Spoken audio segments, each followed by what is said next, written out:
Pakistan steel mills की निजकारी में मुश्किलात। हुकूमत ने निजकारी की फहरिस्त से क्यों निकाला? सेनेट की कायमा कमेटी में स्टील मिल्स पर क्या बहस हुई? नुकसान पर गुफ्तगू हुई। मजीद जानेंगे साथी एंकर फराज अहमद से। सिफर खर्चा 30 अरब रुपए सालाना, यानी ताला लगी स्टील मिल का माहाना बजट 2.5 अरब रुपए। अजब करप्शन की गजब कहानी में कई राज फाश हो गए। हेरा फेरी के लातादाद गोरख धंधे बोल न्यूज की स्क्रीन पर। सेनेटर खालिदा अतीब की जेर सदारत कायमा कमेटी के इजलास में एक के बाद एक इंकशाफात। 47 लाख का कॉपर चोरी हो गया।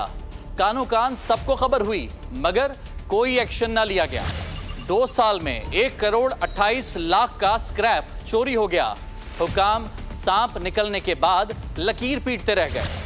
स्टील मिल्स हुकाम के मुताबिक सीईओ स्टील मिल्स 7 जून 2023 को ओहदे का चार्ज छोड़ चुके हैं। ओहदा खाली है।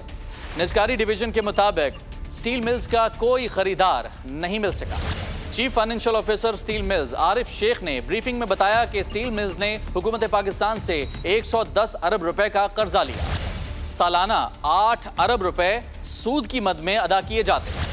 सिर्फ सालाना तनख्वाहों की मद में 2.5 अरब रुपए का अकाउंट लिखा जाता है। यूटिलिटी चार्जेस 5 अरब रुपए के लगभग हैं। गुज़िश्ता माली साल स्टील मिल्स के नुकसानात 206 अरब रुपए थे और इस वक्त बहाली के लिए कम से कम 58 करोड़ 40 लाख डॉलर्स दरकार है, जिससे 1.1 मिलियन टन पैदावार मुमकिन हो सकेगी। कायमा कमेटी ने ब्रीफिंग के बाद हिदायत दी कि अगर स्टील मिल्स बहाल हो जाती है तो मौजूदा इंतजामिया को मुकम्मल तौर पर तब्दील कर दिया जाएगा।